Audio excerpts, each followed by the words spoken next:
gentlemen, in the last 2 days, you have been put into a crucible of fire. You have been tested under pressure and heat, and you have come out as pure titanium. It was definitely mind-blowing. Amazing experience. I've never been to anything like it. It can wake you up and spark a fire in you. Going full force ahead, following exactly what RJ said. This is the kind of program you want to go to if you want to bring a business to the next level. We want you to be a part of the titanium family.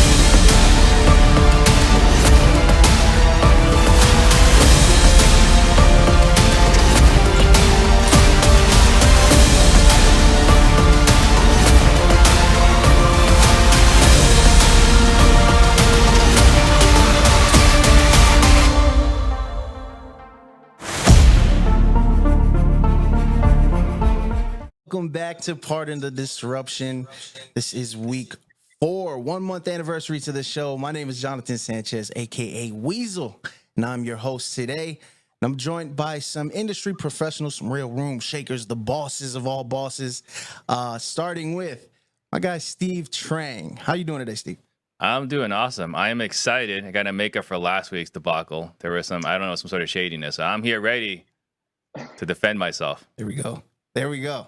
And to his virtual right, I have a newcomer for me. This is my first episode with him, but last week had, if I do say so myself, a hell of a first appearance on the show. Leon Barnes, how you doing today? I am great. I would totally agree with that, Weasel. And my half a point did not represent the game that I brought last week, for sure. Listen, I'm going to bring some regulation to that, okay? We're going to make sure that this scoring system is going well for you, man. Love it. Thank you, Weasel. Welcome. Absolutely, absolutely. To his right, also, we have week 2 center of VoteGate. You know, we don't have to really talk about it anymore. RJ Bates, how you doing today, man? What's going on, Weasel? Glad to have you back. You missed a hell of a performance by me last week, and you're way too kind to Leon. That was a very poor performance. I do want to say that we're still in the introduction phase, and somehow you have 54% of the votes. So I'm not sure what's going on with that. Here we go. To his right, also his virtual right, we got a guy who you don't have to guess what his favorite vowel is, representing the U. CJ, what's going on, man? What's good? What's good? It's happy to be back. I just want to give a special shout out before we get started, too, real quick. Not to the U family today, but to RJ's VAs. It's good to see you guys. All right, guys. Well, we know how the show works, but for those who are tuning in for the first time, if you're unfamiliar, the way that we do this, you have 45 seconds per individual. What will happen is we'll ask a question. They all take turns in debating the first question. After that, we leave the room open for discussion. We'll give you guys 2 minutes, let you talk a little bit of stuff to each other. I want to hear some real spicy things this week since I missed last week, all right? Anybody have any last second information or, little razzle-dazzle that they'd like to give to the audience or to each other before we start? I guess I should probably start a virtual agency like RJ so I can pop up the votes. That's really the lesson learned from last week. The people love me. I converted CJ's students to voting. Supercharged titanium, I guess. All right. Titanium supercharged, man. Gentlemen, we ready for the first question? Let's go. All right. Let's go. Question number 1. Should you hire someone like Kyrie Irving, who's super talented, but only shows up half the time and gets paid full time? Let's go with Steve first. So for me, if someone like Kyrie was available, I would only hire him as an independent contractor, as a consultant. I would not hire him as an employee, right? And I think the reason why is that if they came in, they would ruin the culture of the company. One guy that has one rule apply for him that doesn't apply for everybody else, I think it's going to be toxic. It's going to cause problems because if you make an exception for one person, you got to make an exception for everybody. So we brought him in to be very clear. You're not allowed to talk to anybody else. You do your one thing, you get in, you get out, and you're a 1099. And by the way, there's no base, right? Like you eat what you kill in that role. Okay. With 10 seconds left. Okay. Leon Barnes, your opinion. Well, as the best baller on this podcast here, currently, I think I'm the most qualified to answer this question. So, you know, Kyrie is one of those individuals that you love his talent, and we all have at some point in our business, we've all had a Kyrie on our team. So at some point, you may hire someone with Kyrie type talent, but long term, as you continue to grow and scale your business, you can't have a bunch of Kyries, have great culture, and win. It's just not possible. And I love the guy. I think he's a great talent. I think the same thing can be said about a lot of the employees that get you to a certain point, but aren't going to get you to ultimately where you want to be in your business. So no, I would not bring on a Kyrie Irving. Okay. RJ Bates, your opinions on a Kyrie Irving hire for yourself? Yeah, I'm going to contradict what I said last week with Kevin Durant. I said, absolutely, I'm going to bring on the top talent. He's won championships with other organizations because I felt like KD just needed leadership, and that was his problem in some of his other organizations. I think the problem with Kyrie is how can you lead someone who's not present? And for me, the fact that he's just not there, he's not willing to show up and put in the work and be that teammate. I mean, it's a non-negotiable for me. Absolutely not. I would not want Kyrie Irving on my team, even though he has won a championship with the Cavs. I don't think that his issues can be resolved through culture, through leadership, like Kevin Durant's issues could be. Okay. And last but certainly not least, CJ, let's get your opinion. Man, super simple for me. I don't work with people who lack effort. We all have people around us that are super talented, that have greatness within them, but effort is something that you can't teach. Look, it's just not something that will work for me. If I'm going to go fly on a plane and I got to have a captain on that plane, I need somebody flying that plane that's been through some turbulence, knows what to expect, and can make sure that we can get that plane landed safely. And I just don't see that with Kyrie. And we don't need to be jaded by talent sometimes. I mean, again, effort can get you a long way, and you can build talent and skill on top of effort. So I'm with everybody else. I'm absolutely not hiring Kyrie to be on my team whatsoever. How the heck did we go 180 for all four of us here? I'm the only one here that would hire Kyrie. Yeah, that's what I was going to say. Well, you're the one that wants to hire him, so you're the only one that's dead wrong on this. No, but y'all three of you guys like, I would never hire KD because I would bring in KD, right? Like he needs more leadership and this and that. And here you're talking about another person that's super talented. Like, oh, there's no way I'd bring him in. Like I said, I would bring him in strictly, right, as a consultant. It wouldn't be like an employee, but I am shocked at how quickly the three of you guys took a 180 with Kyrie. It's apples and oranges. You got two different 100%. players. KD can be led. He has shown that when you put him in great culture, he's a top 10 talent that can bring you a championship. Kyrie, to RJ's point, has won a championship, but later in his career, he has shown to be a distraction and someone that's not dedicated to the team mission. He let his team ultimately go out there half the games of the season when he could have been out there with them. It's apples and oranges discussion. Somebody tag Gary Harper right now on this post and let him know Steve Trang is willing to hire Gary Harper, and Gary Harper doesn't have to show up. Look, I think it's simple, man. I mean, Kyrie is like a point production player. If you got a player like Kyrie, he's going to go average 20, 25 points for you a game, maybe even sometimes more than that. We've all had players like that. But what about the folks who know how to play defense? They're two-way players. What about the people that know how to show up for company culture and support other people on the team and lead by example? I don't see that with Kyrie. He's not playing a lot of games. That's the guy that comes in. He's getting a ton of contracts, but he doesn't care about everybody else's success. He doesn't even care about his own success, really. Not going to show up on my team any day of the week. Yeah, the only thing I was going to put in here, the only other thing was that he's also a flat earther, and I can never work around a flat earther. That just would not work for me. All right. Well, this is one of those. He's in his own universe. Yeah. I agree with all your points on Kyrie Irving, but that's a separate conversation. So one of those few times it looks like where we all agree on something. We did have a pretty cool comment from Cassie DeHaas. She said, to play on a team, you have to run with the team and work to get better collectively. And I think we would all agree with that. But you got a crazy guy like RJ on that team. Like, how does that work? All right, let's see. Let's take a look. We're going to take a couple seconds here and look at the votes. Looks like Man, it looks like the boss man starting with a landslide victory, 53%. Steve Trank taking a W. Thank you. Whoa, hold on a second. You guys learn something. You guys can all learn something. We could say this was an inside job, but he didn't score any points last week, so we got to give him one, right? I'm going to take a little bit of credit because I came back and you won, Steve. So thank you. Yeah, absolutely. Anytime. All right, guys, you ready for question number 2? Shoot. Let's do it. All right. After you close your first deal, what's the next marketing move? Let's go backwards this time. Let's start with CJ first. Yeah, I don't think there is a next marketing move, quite frankly. I think part of the problem when people get their first check or they close their first deal, they're immediately looking to go buy more leads, to go buy more data, to go try to do this and do that. I think sometimes you got to understand, you got to double down on the process that got you there in the first place, right? You know, how do you get better at your sales skills? You know, what information can you go buy that's non-marketing related? But if you take the same 1,000 leads, if you're better at sales, you're going to convert more leads based on those contacts. So I'm not going to spend that money on marketing. I'm going to spend that on systems, processes, and sales training. Okay.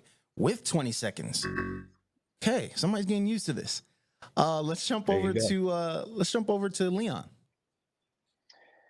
Like CJ said, I'm doubling down and even tripling down on what got me that first deal. I all too often see real estate investors, when they get into this business, they start chasing shiny objects, and it can be the detriment and is the detriment to most. So I'm doubling down on what got me that first deal, continuing to master that craft before I bring on anything else. And if I am making a next move, it's to mentorship, it's to leadership. I'm looking at hiring a coach to continue to guide me, seeking wise counsel to continue to grow my business, not chasing shiny objects. I'm doubling down. Okay. RJ Bates, your opinion. I thought there for a second Leon was going to steal my answer. But the first thing that you do is you go get the freshest set of clothes. You're going to go get a haircut, okay? You're going to go rent a Lambo for the weekend, okay? You're then going to go into your DMs on your IG. You're going to buy 25,000 fake followers and start out your guru program, okay? That's the first step right after you close your first deal. No, I agree with CJ and Leon. I think, you just double down on what got you there in the first place. Keep it simple. Don't fall into the shiny object syndrome, because to Leon's point, that's probably newer investors' biggest issues, is that they hear all of us say, well, this is what I'm doing to succeed, and this is what marketing platform I'm using, and you just go from system to system, never finding any success, and you just waste all of the money that you just made. So just double down on what got you there. All right. And Steve Trang, your opinion. So I'm actually going to answer the question for the next marketing move. So what I would do is I would actually hire an employee to take care of all the mundane tasks, and I would go out there and start networking, collaborating, meeting with all the other wholesalers in your market, going to the RIAs, getting your face out there and seeing if there's a way that you can squad up, collaborate, and so on, right? Because I think that I don't want to spend money on expensive marketing. I don't want to, plop a bunch of money on direct mail or TV, but I do want to get myself out there and, paying someone to take care of the mundane tasks so that you can get out there and network, right? Collaborate. I mean, me getting to hang out with RJ face-to-face, CJ face-to-face, Leon face-to-face, like, it makes a big difference to your business. So that's what I would do next. All right. Gentlemen, the floor is open to build on each other's points. Anybody say anything they didn't like? Can we check the tape? I'm pretty sure in episode 1 or episode 2, Steve said the first thing he would do is hire a coach. And marketing Check the tape. Marketing move. Marketing move. Let's go back to the film. I think, I've coached thousands of people, man. And one thing that I see is people get started, they do their first deal, and they have this weird phrase in their head: how do I scale my business? The reality of look, you're not ready to scale after your first deal. You don't need to go try to double your marketing. You don't need to go try to hire a bunch of employees. Quite frankly, Steve, if your deal for the first deal is 5,000, I don't think you're ready to go hire an employee. I think you fix your processes. I think you fix your systems. Maybe even go buy Steve's sales training, but get better at converting people. Because again, if you give me 1,000 leads and give RJ 1,000 leads, I'm going to convert more because I'm just saying. Steve, at lazy what point would you question- recommend? Oh, I'm sorry. Go ahead. I was just going to say the lazy question is to ask someone else what they're doing versus what got you to where you are.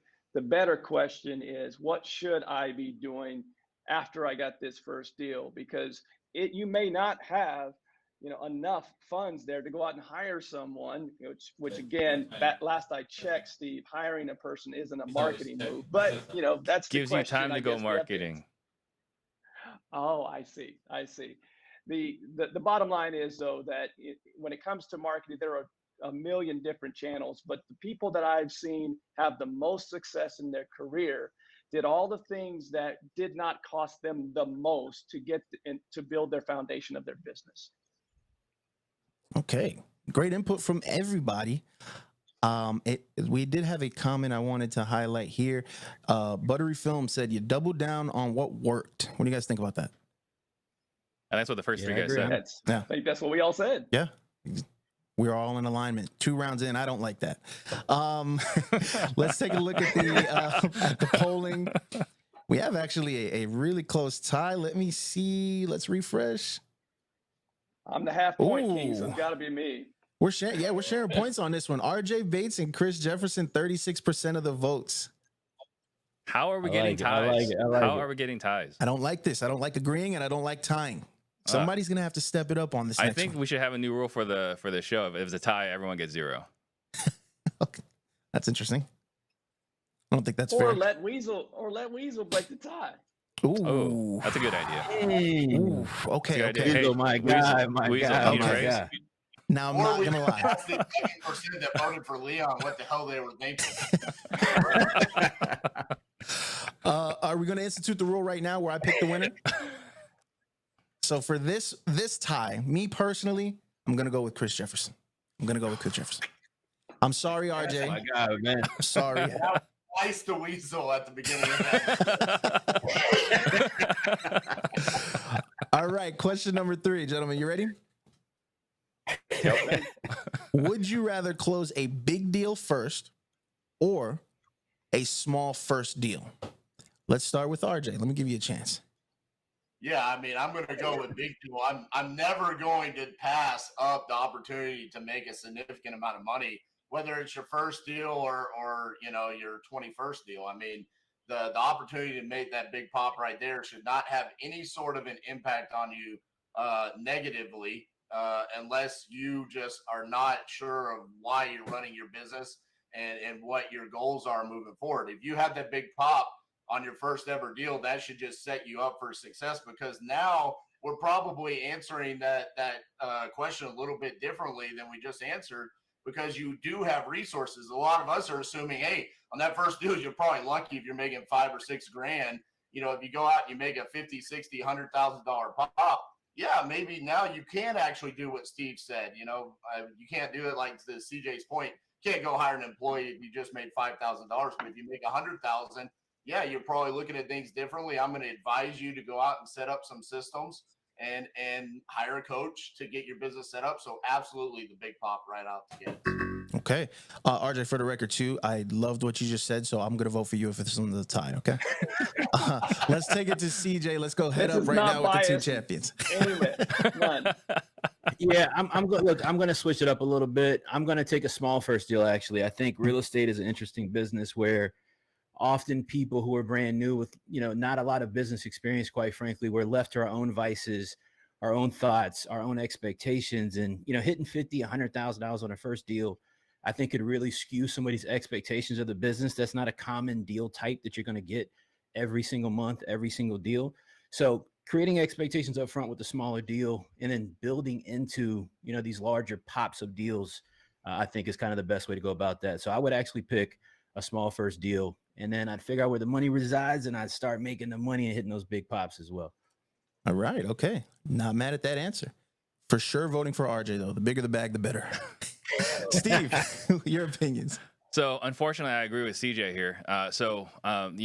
We've seen what we've seen in the past is someone gets a big deal and they blow it, right? They start spending money the wrong things. They're spending it inappropriately. They're not a good steward of the capital. And what ends up happening is they buy some guru product that they haven't vetted, or, you know, they're doing the Lambo thing that RJ recommended earlier, right? And you have what, you know, it's the MC Hammer effect, right? Or the TLC, where you get all this money and you blow it all, right? So I think having a small deal, what you really need is you need a first deal, right? A first deal, if it's small or big, if you get a first deal, it's proof of concept. So a small deal solves that issue. The bigger deal is when you start squandering, and I've seen so many people like make a big first deal and then just blow it all, and their expectations are skewed for their next few months. Okay. And let's close it out with Leon Barnes. So I'm going to go slightly a different way on this question. As I read it, the first time I read this question, I thought of, are we talking about a big deal in regards to how many moving parts there are on the deal? Or are we talking about big profit? Because if it's something that's simple and easy and it's big profit versus small profit, I'm taking big profits all day.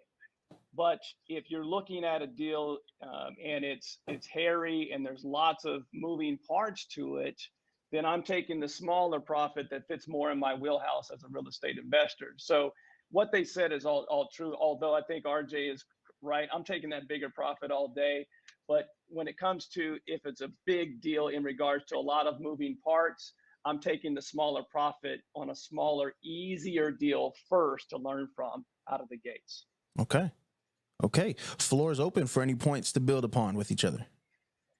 Why would you guys take small profits on normal deals? I'm blown away by that.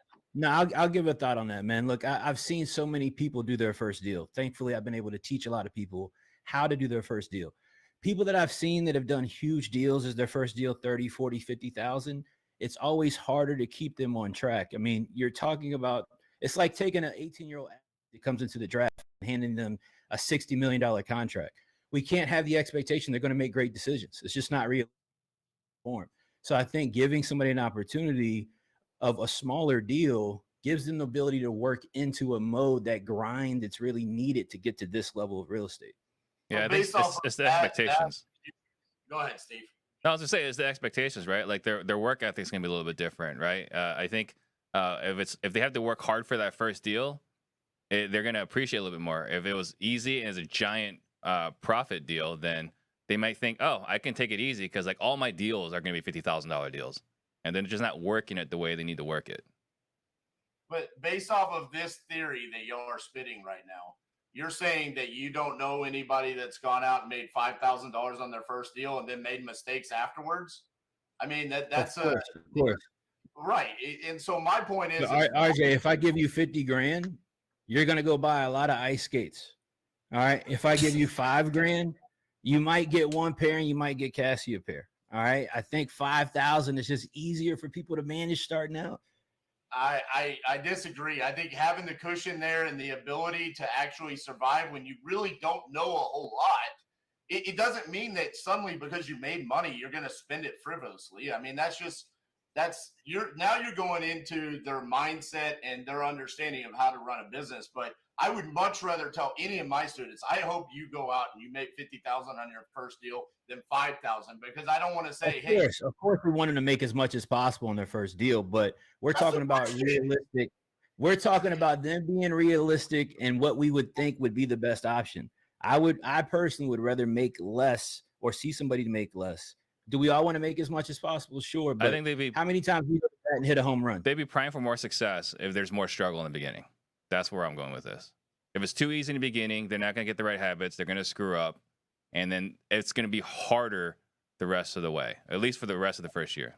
I think that's unfair. I think that's unfair to that investor, because you guys are you're blanket approaching it and saying that everyone that gets a big deal on their first deal is going to frivolously spend that out of the gates, and I don't think that's fair. In fact, I would say having not enough funds could actually be what creates the bad habits. Having funds available to you where you can actually create processes within systems that you can now afford would allow you to create positive habits moving forward. I don't think that's fair to say.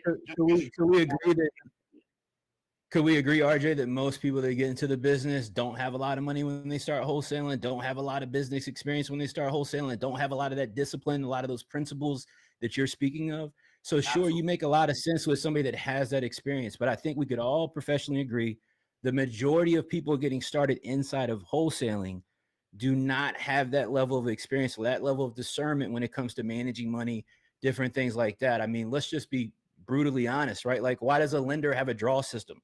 A lender has a draw system because if I hand you 100,000 to use for that rehab, it doesn't matter what experience you've got. If you've been dicking around on other rehabs and robbing Peter to pay Paul, it doesn't matter about your experience. It doesn't matter about any of that. I don't know that I can trust you with that money yet. So I think people just got to build into that.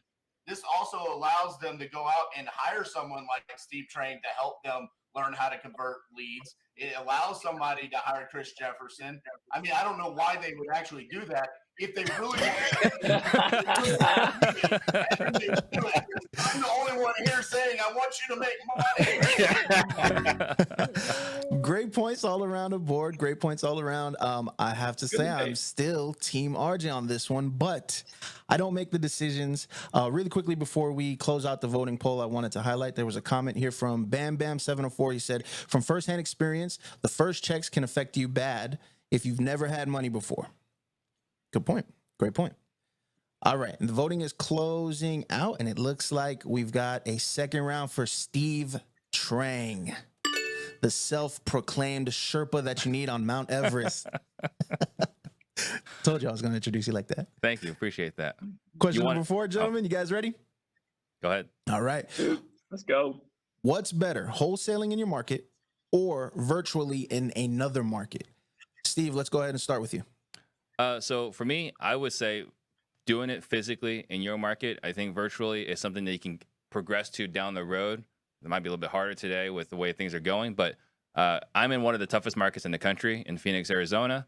But, you know, I think that knowing the lay of the land, knowing the neighborhood, having access to all the tradespeople, and being able to negotiate belly to belly is going to give me more likelihood of success than trying to do over the phone. The other thing, too, is, you know, and talking to another person in a lot of markets, being face-to-face carries a lot of weight and also helps in negotiations because you can't tell when a person's leaning backwards. You can't tell when they cross their arms on a call, and you can push a little bit harder. You have larger margins. You have so locally. All right, let's go to Leon Barnes. I love how they just cut his mic. I love that. Great job, team. So this wholesaling in your backyard first is the answer.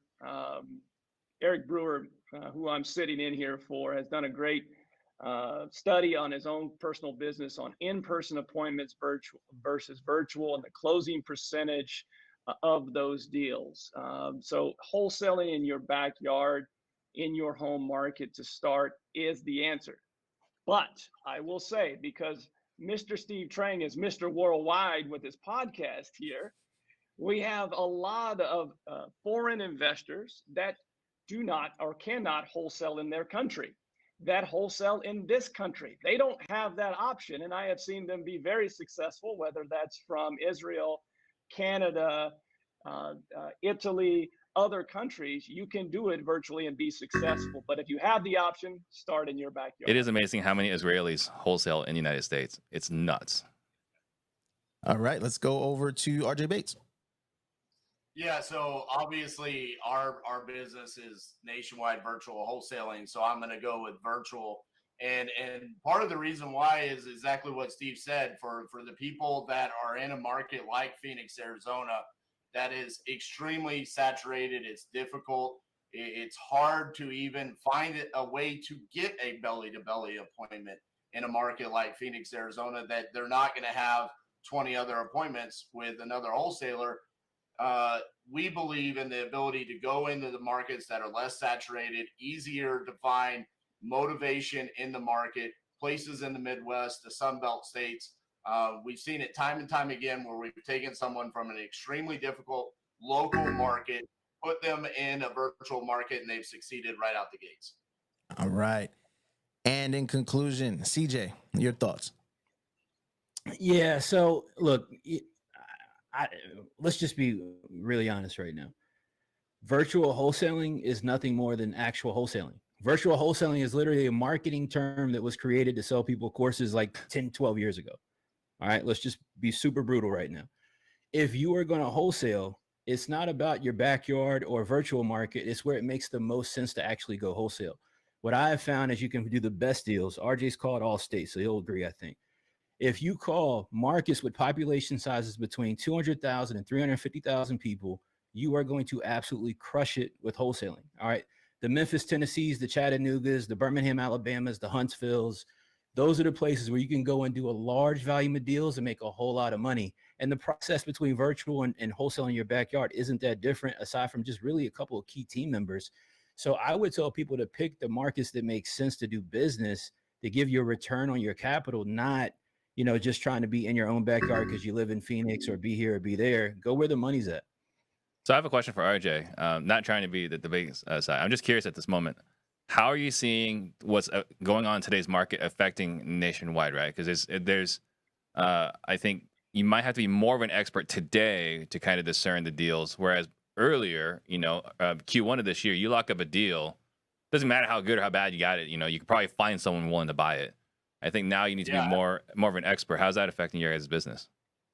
Well, it has impacted some of it, but you know, we utilize Investor Lift due to you in introducing me to it, and that helps a lot. Having those conversations with your buyers, asking, hey, what adjustments are you making? Is it, do I need to discount the ARV before we make our offer? Are you looking to buy at a deeper percentage than you were 2-3 months ago? And those are the conversations that our dispo guys are having on a regular basis. But to CJ's point, I completely agree. I mean, that's what we do here. I mean, we're not marketing regularly in Montana. Have we done deals this year in Montana? Yes, but we are going to the markets where we know we can make money all day, every day. The Cedar Rapids, Iowa, Tulsa, Oklahoma, Little Rock, Arkansas.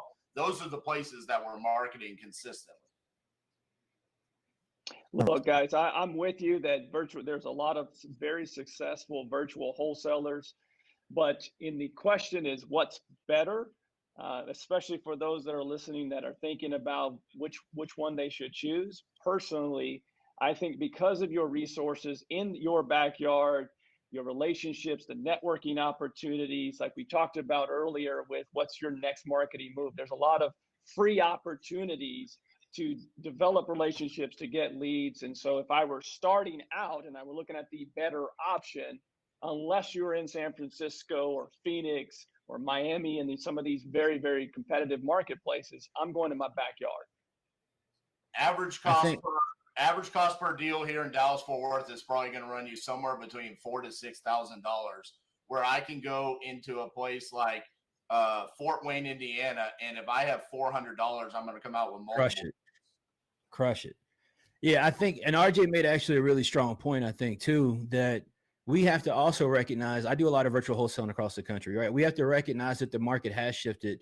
I've been talking a lot to my students about now we need to really be approaching this with a white glove experience, right? Like I need to be talking to buyers in each local market where we have deal placement at. Hey, what are you currently looking for? What are your current needs? Where are you buying at on ARV? What are your lenders saying they're willing to approve you for hard money loans at? So that you can then reverse engineer on the front end on acquisitions to really determine what your buy point needs to be.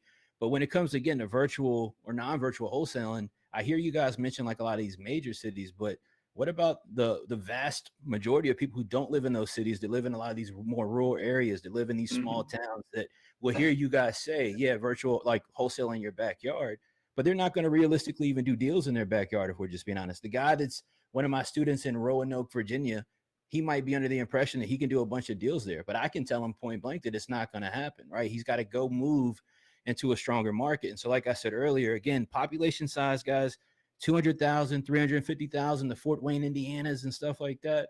You can get in there with a small budget when you're just getting started, and you can absolutely go run up a lot of money in those places.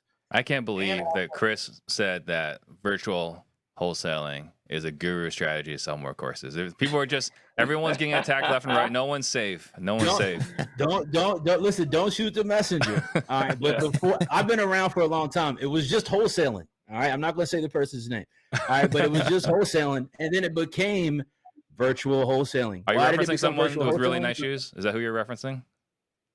Perhaps. All right. But it became virtual wholesaling because somebody was selling a virtual wholesaling course. I'm saying this as somebody who sells a lot of courses. All right. So it's the same exact thing. It's just a difference. You're changing and swapping out some team members. All right. We have a comment that we'd like to highlight. It looks like they agree on taking the virtual route. Cassie Daha said, you can get your experience in a variety of markets as well, which really refines your skills. I like that answer. I think we need to clarify that is RJ's boss. So Ooh, eliminated. Looks like the voting... She writes his checks. Oh, well, I mean, you technically write mine too, so I gave you a point. She needs to stop commenting. She needs to start voting is what needs to happen. The votes are in, and it looks like, drum roll, Chris Jefferson took the win again. Okay, on board. Looks like a landslide. That looks like a landslide. All right, question number 5. More important to long-term success, company culture or systems and processes? Chris Jefferson, let's start with you. CJ. Man, that's tough, man. Long-term success, I'm going to really say systems and processes. I think systems and processes are going to drive your company culture at the end of the day. You know, you're only going to be as good as your core values. You're only going to be as good as the training that you have for your team. That in itself is what, in my opinion, is really going to create, nurture, cultivate, the culture of your business. So, I'm 110% always going to be a systems and process guy. If you build that out correctly, structure a strong team around that, you yourself as leadership show that you honor those values as well, and you can actually get in the trenches and do the work. You're going to have an amazingly great culture. People are going to rally around you, and you guys as a team are going to make tons of money together. So systems and processes for me. All right. Let's go RJ Bates for the follow-up. Yeah, I'm going to mirror everything that CJ just said. I'm going to go with systems and processes because I think if you have those in place, to CJ's point, I think that's where you create that positive company culture. I think that can be developed over the course of time, because I think if you're going back to the beginning, you say, hey, we're going to have this great culture about us, but you don't have systems and processes and there's no success. People might love working for the company, but if they're not able to pay their bills and the business is not going to sustain itself because you don't have the appropriate systems and processes, then you're going to fail. And so I think ultimately that's the key to everything in business. It starts with the systems that you choose and then the processes that you develop yourself for your business. I think that's the ultimate key to long-term success. All right. Let's jump over to Leon Barnes. So I'm going to go a little bit different here. For me, for long-term success, you've heard me say now for 2 weeks, culture is very, very important to me. And to me, culture is what attracts and retains top talent. Now, don't get me wrong, systems and processes, I'm a good friend of Gary Harper and he preaches it and I make sure that I preach it with him because it is important. But for me, having run teams in the past, not only on a corporate level, but also a real estate team as well, when I can attract and retain top talent, that top talent truly defines my long-term success on my systems and processes. They help define those systems and processes. And systems and processes, last I checked, doesn't necessarily attract those top players. So for me, it's culture first, and then that culture helps define the great systems and processes that we need for long-term success. All right, and let's close it out with Steve Trang. I think CJ was so wrong that we should just take his points off the board, right? So Peter Drucker, right? He said, culture eats strategy for breakfast, right? Like you can have great systems process, and I think it's important, right? But it's not one or the other. But if I have to pick, if I was going to be an A in one and B in the other, I would pick culture over systems and process all day because, like every business starts off as sales and marketing, it evolves into systems and processes. But at the end of the day, the people, right? The people run the business. If you look at Southwest Airlines, right? Like you can go. There have been people that try to replicate Southwest Airlines, right, with the systems and processes, but without the culture, without the people, it's just another airline. So I think the culture is what differentiates you, helps you again find top talent, and more importantly, retain top talent.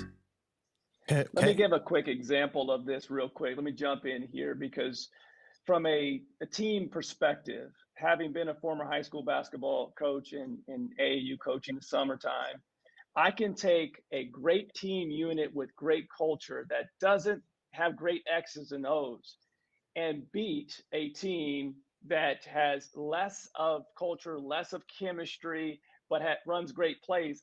9 times out of 10, I'm beating that team. To me, culture is so important to an organization's long-term success, because if you have great systems and processes, but you have poor culture, I don't think you can continue to be successful long-term. So if you have great culture though, but you don't have any systems and processes, what are you as a business? What are you doing? Right. It didn't National say, Lampoon's RJ. Wholesaling. It didn't say that you don't. It says what's more important. Yeah, it's not either or. It's not either or. It's not either. It's like, which one would you prefer? Can we not make the assumption though, guys, that if the question states more important to long-term success, I think we could safely assume. Now, I dropped out of college. I don't know about you, gentlemen. You guys look pretty smart. All right, I dropped out of college, but I think from reading comprehension classes that I could probably figure out that this means that this is a conversation that's have as a business on the front end to determine how we can have long-term success. I think so if you have, you can talk about culture, but how do you have culture in the beginning of a business when you're trying to project and plan for you are the culture success? in the beginning. In the beginning, you are the culture. You're the leader. Define it. But I would say it was company culture or systems and processes. It was one or the other, and you had to pick one. I think you're out of business. I don't think you run a business if you don't have both. I agree with that. I would also say that your systems and processes can develop your culture over the course of time. And that's my point is that if early on, that's how I read it. If I have systems and processes, I'm going to be able to go out and recruit talent because I'm going to be able to show them, hey, we're set up for success. And then I'm going to bring in that top talent and develop the culture inside. I think if I go work at Titanium, I'm working for RJ. I'm not working for RJ Systems. Right? You are the culture. When I first started, no one cared about RJ. They might not have known who you were, and you're still not very popular. But back then, it was because when I interviewed with RJ, I was like, I really like this guy. I like where he's going. Right? I want to work for this guy. Right? It's not about how famous you were. It was them on Titanium though was the fact that we had a business set up. They could see the vision because they thought, okay, hey, we're going to come in, we're going to do this inside of your business. I now understand it. If it's, hey, this is going to be a really cool place and I'm a really cool guy and we're going to have this great culture together. Okay, how do I make money? How do I pay my bills? Yeah, so RJ, let me jump in for RJ too, because it's not often that we agree. All right. Look, I hear you guys on all this company culture stuff and all of that, and that all sounds real fancy and cool and nice, but people want to make money. Okay. Yeah. People want to make money. All right. You know what drives company culture? When everybody's making money and everybody's feeling good and we're all aligned with our core values. That's when you drive company culture. All right. When people hit me up and I speak on stage and they say, how did you develop this crazy culture at Charged Up University? Everybody's going crazy because I got in the trenches up front. Right. Leadership. I got in the trenches up front. I'm on the phones. I'm showing them how to do this, showing them how to do that. And people start to make money. And when people start to make money, people feel good. And that to me is what drives culture. I disagree with that. If I'm part of Supercharged, I want to work with CJ. I love what the energy CJ brings. The reason that I'm on this side, on the culture side, guys, is taking over teams that didn't have systems, processes, and no culture. I didn't start by going in and diving into let's get nerdy and get into these systems and processes. Let's develop our team and our long-term core values and the culture first. We can always figure out what we're missing on that other side. So for me, again, most important, not saying that systems and process are not, because they are super, super important, but I'm going to work for that culture first because I can build off of that. All right. Go ahead. One more point before we go to the chat. I was just going to say, I find that adorable. I mean, I really, you're new hire, you say, okay, you're my acquisitions guy. I don't know how you're actually going to acquire property today, but let's sit down and talk about our core values as a company. He's going to be like, bro, I am out of here. RJ, let's share a Budweiser. RJ, let's share a Budweiser and talk about how we might make some money one day. I don't know what we're doing. We don't have a script. I don't have a list yet, but I mean, look, man, I'm excited. All right, we're gonna do this together. The culture's great here. Let's go play Nintendo. Well, it didn't say if you're in startup phase. It says what's most important for long-term Listen, success. I love systems and process. Like, don't forget, right? I'm a recovering engineer. I'm just saying, long-term success, the people versus the systems. All right, so we're gonna go ahead and tally up the votes really quickly. A couple chats that I'll highlight. Larry Bush said he disagrees with CJ. It's never either or, but bad culture sabotages good systems and processes. Interesting take. Great point. Great point. Gene Knows Hoops said Leon is 100% correct. Now, Leon, I got to be honest with you. Gene Knows Hoops is a Lakers fan, so I don't think he knows about positive culture. So I don't know if you can take that. Don't trust his judgment, do you? And the votes are in. It looks like Leon Barnes took it. So congrats to Leon Barnes on the board. Is this Leon's first round? Is this? This is my first true point. First full round. Okay. First full round. All right. All right, here we go. I like it. On the board. On the board. Thank you, CJ. All right, and then as we always do, we close out with a question that was asked by the viewers. So today's question, the last question of the day, is going to be: what is the best lead management approach or technique? Leon, let's start with you. You're on a hot streak. Best lead management technique. Approach That's or the technique. question? Approach or technique. Best Approach lead management approach or technique. Yes. I need some more clarity on that question. I don't understand the question. Mutual I can answer venture. Go ahead. Whoever wants to take it, and maybe we can build on that. Yeah, I'll answer it. So from my perspective, in terms of like lead management, I think I got this originally from Brent Daniels, but I look at it very simply, right? Like, again, I dropped out of college, so I do a pretty simple business. So if a lead comes in for us, it's a yes, maybe, or a no. A no is anybody who says, stop calling me, cusses me out, whatever. I'm on a do not call list. That's a no. We take them out of there. We're not dealing with those people anymore. Anybody who's a maybe is anybody, I might sell in 6 months. I'm waiting for my kids to get out of school. I got to talk to my wife. All those people go into a bucket of maybe. Anybody who's a yes is somebody interested in selling the next 30, 60, or 90 days. And so from there, anybody who's interested in selling the next 30, 60, or 90 days must always get an offer. And they should always go into whatever lead management system you're using as well, so that you can create a follow-up process for all of your maybes and all of your yeses. But that's how I would answer that question. Okay. Anyone else want to kind of sign up, since we got a little bit of confusion on the question? So I'm gonna read the question a different way. Sure. But basically, like, how to handle inbound lead, right? That's how I take that as best lead management. So if someone calls on your mailer, calls on a TV ad, PPC, whatever, we teach everyone to ask the same 4 questions, right? How'd you hear about us? And I know that we know how they heard about us, right? But they don't know that. So, like, how did you hear about us? Next question is, what about that ad caught your attention, right? And they might say it was a cash offer, quick close, stay as long as you want, whatever it is. And then, so the third question is, how does that apply to you? So now we're kind of figuring out, what is their pain? What is the situation? Why are they reaching out? And then the fourth question is, can I share with you how these calls normally go? Because if you don't start dictating how the call is going to go, calls can go all over the place. So the same 4 questions: how did you hear about us? What about that caught your eye? How does that apply to you? And can I share with you how these calls normally go? That's how we handle inbound calls. Okay. Leon, any thoughts on it now? Yeah, so I'm going to go a little bit different route, and it will relate back to our culture and systems and process just a few seconds ago. The biggest thing that I would say, these guys gave you great answers on, the techniques of going through that. I would just say this is that all too often this position is overlooked. So if you're doing this on your own, and if you're looking at hiring someone in this role, in the lead manager role, I would simply say this: do not underestimate this position. This position in your organization is your director of first impressions. You have to make sure that you have the right personality in this seat, and someone that is a problem solver, that is a great listener. Do not underestimate this position, because I would argue it's one of the, if not the most important role on your team. 100% the most important role on your team. Leon just gave everybody a lot of game just now. Your lead manager is effectively your quarterback. They got to know everybody's route. They got to know the entire playbook. They got to know exactly where everybody's supposed to be on the field.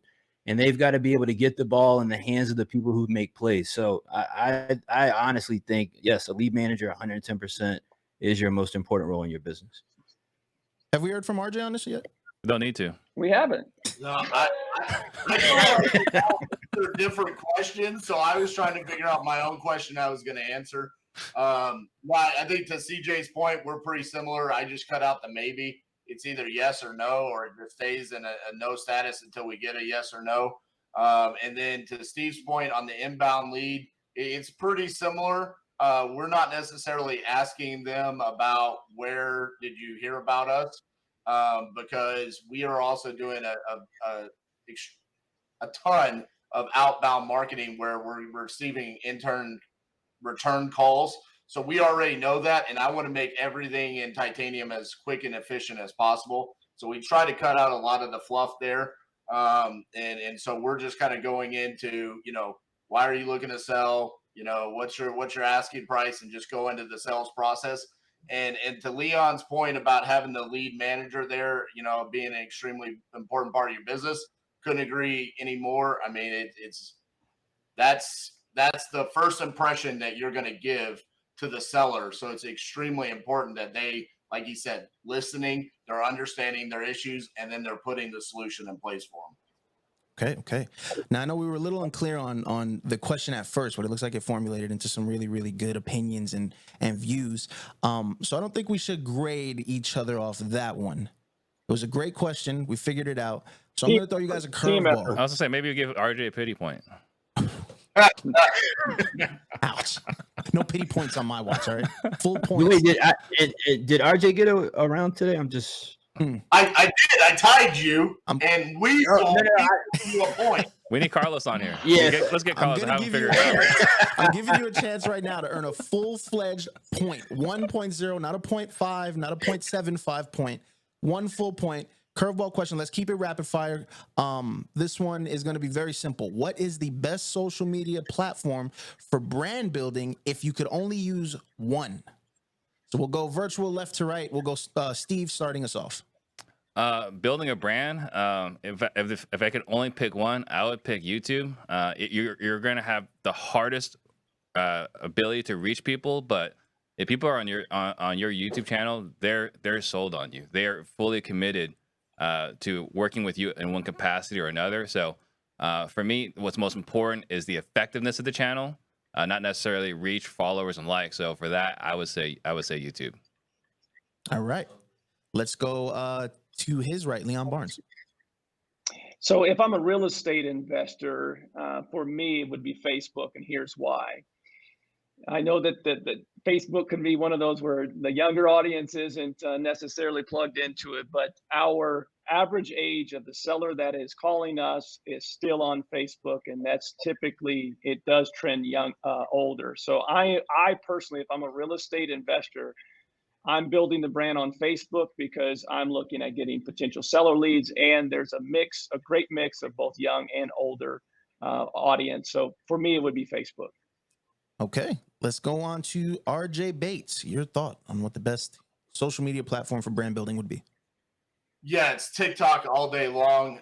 There's nothing out there right now that is performing anywhere close to that. And Leon's laughing about this, but here's the deal.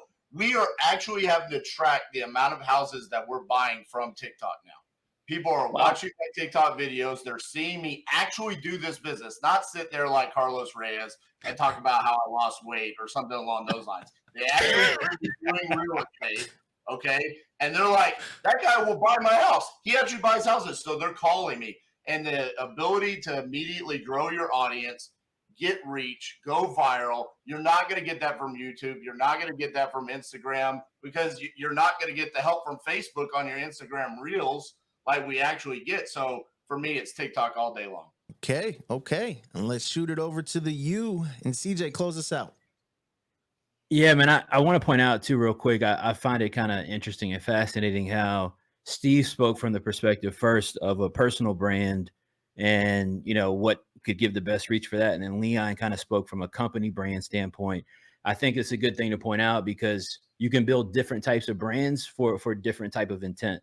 For me, I built my brand largely based on IG, doing Instagram lives, doing different things. And that was very successful for me. Right now, we're literally looking at like, hey, do we do YouTube? Do we do TikTok? I think TikTok is really it. And I'm going to say why I think that's it, because I agree with Steve at the same time. I've really kind of been torn between the two. But from just doing a lot of research in the last couple of weeks for my own personal brand, I really think it is TikTok. They get more views, more reach than any other platform currently, more users. It's not a young person's platform anymore. If you can, and I'm sure RJ's already doing this, but if you go on TikTok and you can create a way to get traffic, harness traffic, and then direct traffic somewhere, you can make a substantial amount of money from what I'm seeing on TikTok that you can't get on YouTube. You can't necessarily get on IG. YouTube, yes, I think is great for building a brand and extending your brand. But in terms of direct reach to people, which I think is really, really important, I think TikTok right now just gets you there faster than anything else.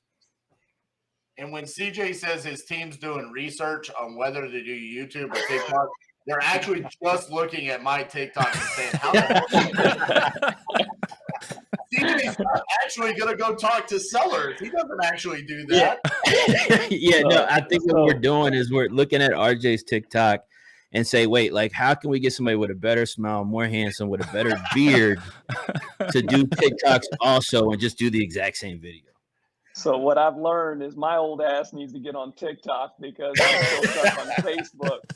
Well, Leon, to your credit, at least you didn't say MySpace. At least you didn't say MySpace. Then I wouldn't have been able to bail you out. Facebook's not a bad answer. Hey, kudos to RJ for locking up deals. Though, thanks for the education on it. And to CJ's point, it depends on what type of brand that you're building. I mean, each one of them have great reach and great resources for personal brands, business brands, and so you can use different platforms depending upon what type of brand you're building. And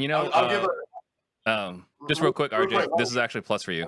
What RJ he shared with me some time ago, he raised unlimited private money from his podcast, right? So just podcast gets honorable mention. Go ahead, RJ. Yeah. So what I would use a specific example. Last Friday, I was live on YouTube. And I was texting and I was showing people how I use batch leads and all of this, done this hundreds of times at this point. I get a call, I answer it. The guy's like, yeah, I got your phone number off of TikTok. I've got a house under contract in Mobile, Alabama. I want to JV it with you. Boom, boom, boom, boom, boom. That was the deal I locked up during my live. Forget everything else that was going on. He saw me on TikTok and that's what got me the deal during that 2-hour live. So. Wow. That's awesome. All right. So we got some good feedback in the chat too. Yeah, he probably deserves half a point for that. He's going to get a full point, an unofficial full point. You have a point on the Weasel scoreboard, but that scoreboard is not important right now. The chat has said right now it's TikTok. Cassie DeHaas said to build a brand, not YouTube. It takes too long, but YouTube if you have a brand for sure. Josh Olaiz said TikTokers are broke though. Not these TikTokers, man. Well, they're broke, so they have to sell their house to RJ. It actually works in his favor. I guess we're getting the voting closed out here. Any last second thoughts on the question before we get these votes tallied up? Yeah, I want to know how Steve Train just won that when he basically didn't say anything the entire time. Thank you for the breaking news. Steve Trang with 34%. That actually puts you in the lead for the day, Steve. That's a W. I will take it. I will take it. The fix is in. The fix is in. Thank you, Supercharged. Thank you, RJ's VAs for the votes. I appreciate it. All right, guys. Well, that's all the questions for today. Before we log off, let me go ahead one more time. Virtual left to right. Give us any last second thoughts. Anything you guys want to shout out, plug. And then we'll conclude the episode. So, Steve, go ahead. The reigning champion for this week. I've said this before. I'll say it again, right? Like, we all run our businesses differently. So I think, there's so much to take here. Like, just don't take one person's word as gospel. We all have different styles and take what makes sense to you. The thing that people always say, like, what do you look for in a mentor? I say, I look for someone that resonates with me, right? We got 4 guys here that are respectable. Leon doesn't talk about it. He represents collective genius here, but he actually runs a business, right? He actually also runs a wholesaling business. He's just really quiet about it. You have 4 guys here that are running businesses. real businesses. So take what makes sense for you and apply it. That's the last thing. Apply it. Okay. Leon? Yeah, to Steve's point, I don't think there's anything on this episode today that we disagreed at a level that any of us felt like it was just a dumb answer. No, right? CJ gave a Other really than stupid answer. maybe one or two, right? But to Steve's point, there is a ton here, and I say this in CG all the time, is that take one thing that you learned here today and try to apply that. We talked earlier about shiny objects and chasing after that first deal, trying to do too many things. Take one and get really, really stinking good at that. If you haven't, what's the book? Malcolm Gladwell, The Law of 10,000. Get really stinking good at one thing and then Outliers. move on from there. Outliers. Thank you very much. RJ Bates. Yeah, July 14th, 2022 will be forever the day that I now have a new why. I'm going to start every future podcast moving forward with my goal in life is to create 101 millionaires. I'm going to get bigger trophies, and I'm going to do it faster than him. So thank you, Steve. I appreciate it. And if you're listening today, remember, Steve loves 3-star reviews on iTunes. All right. And to conclude, CJ. Man, yeah, I agree with everybody's sentiments, what everybody had to say as far as, going out, taking action, being intentional. We're all taking times out of our day to hang out with you guys, to talk about what's working, to talk about our viewpoints. You don't have to follow any one thing. I think something that's important in real estate is to not have this copy and paste kind of mentality about certain things, to be able to intake information, be able to think through it and kind of come up with your own thought process of what makes sense in your market, what makes sense inside of your business, what makes sense inside of your company culture. So continue to tune in every week, man. This is super fun. Just getting to hang out with you guys, getting able to kind of even share a viewpoint on, different things is always fun and exciting. Shout out to everybody, Weasel, the team in the back, making sure that everything kind of goes off without a hitch and that Steve wins. But definitely enjoy it today, man. And I'll see you guys next week. All right. Let's go, baby. Let's go. Well done. Well done. Got him fired up in the back. You see the celebration. Steve Trang brings it home for Team Disruptors. I appreciate everybody for your insight this week. It's amazing to be able to sit here and listen to you guys speak so knowledgeably on all the topics. So we appreciate it. To the viewers, thank you guys for tuning in and submitting the comments and the questions. We're here each and every Thursday. We'll be back next week for week 5. And hopefully Steve will have on a new collared shirt. You guys take care. Have a great week, all right?